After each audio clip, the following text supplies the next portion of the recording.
Hey, happy not St. Patrick's Day. Pastor Chris, welcome to the Poolside Chat. Tomorrow, March 17th, is St. Patrick's Day. And I'm going to get back to the questions, but I wanted to give everyone kind of a reminder of who the historical St. Patrick was. He was born in England to a wealthy landowner whose father was a deacon. It seems that they were not a particularly religious family. The deacon was more to receive a tax break after the Romans had left. And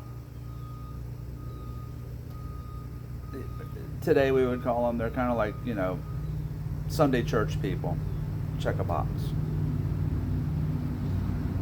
Irish raiders came, raided the family estate, and took Patrick, a slave, captured him when he was 16 years old, brought him to Ireland.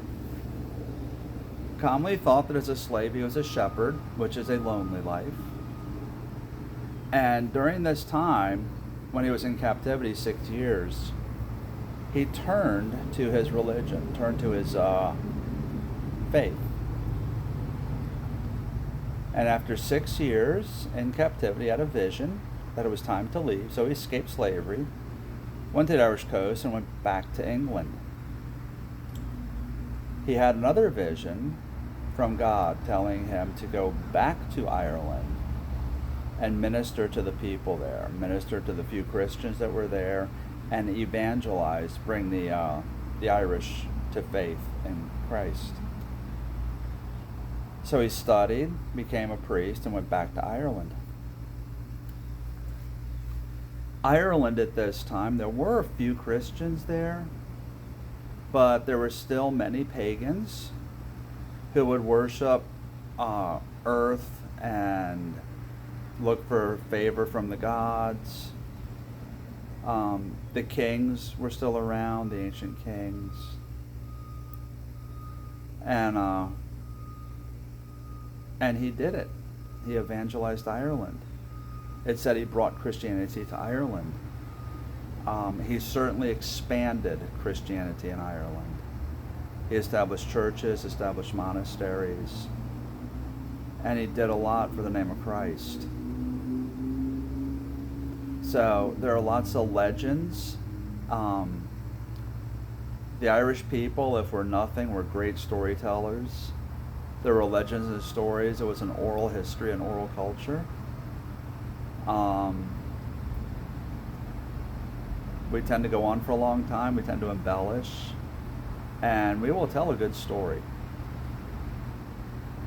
And there are a lot of good stories around St. Patrick. Whether it's true or not, we don't know. But what we do know is that he did encourage the few Christians who were in Ireland and brought Christianity to the people. Oh, one of the things that helped them was being a slave, because in those 6 years he learned some cultures, some customs, some conventions. So he didn't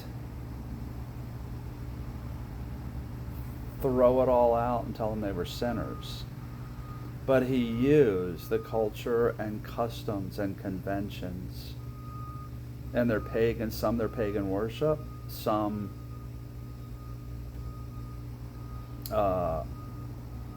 cultural mores, to show them that Christ was God who came to save us so we could have a relationship with him again. And when I was studying, I do a lot of studying, evidently, just to make sure that what I'm telling you is true. When I was studying, what I was reminded of was Paul in the book of Acts. It said that when Paul was in Athens, he went to the Areopagus. And in the Areopagus, there were all these statues, all these icons. And there was one that said, "To the unknown God." So in case the Athenians missed anybody, any gods. That kind of covered their bases.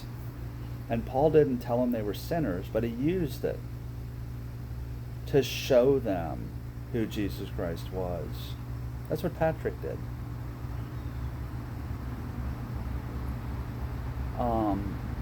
They worship the sun at this time. Now remember, we celebrate March 17th, St. Patrick's Day, because he died on March 17th, about 460, 5th century. So this was early in our history. And it's a time to remember and celebrate what he did for the people of Ireland.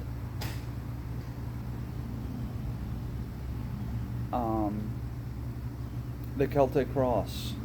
It's the cross of Christ. And because they worship the sun, or actually the sun figured prominently into a lot of their religious expressions, it was put in the middle of the cross, and the Celtic cross.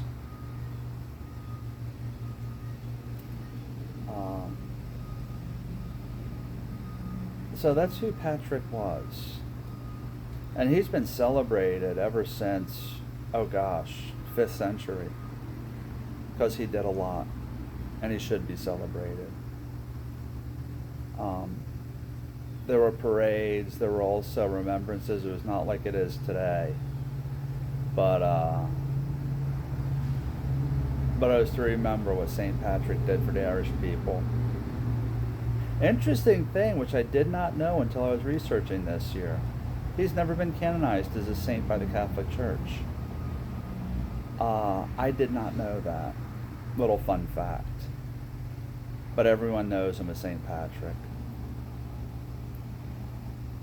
So, that's who he is. That's the historical St. Patrick.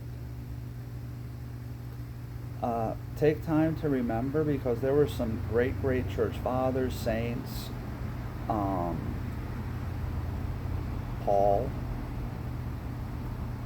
who spread Christianity. Patrick was one of them. So as you celebrate St. Patrick's Day tomorrow, I just hope you take just one moment to remember who he was and what he did. Happy St. Patrick's Day to all my Irish friends back home and here. Enjoy the weekend. And I hope wherever you are, you have a great St. Patrick's Day.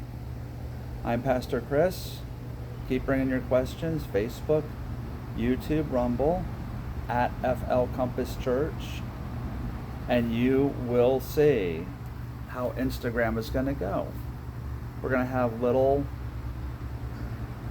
snippets, I guess is the best way to put it. So be sure to check it out, at FL Compass Church. Facebook, YouTube, Rumble, and Instagram. Remember, tomorrow Sunday, go to church. Have a great weekend, and we'll see you Wednesday.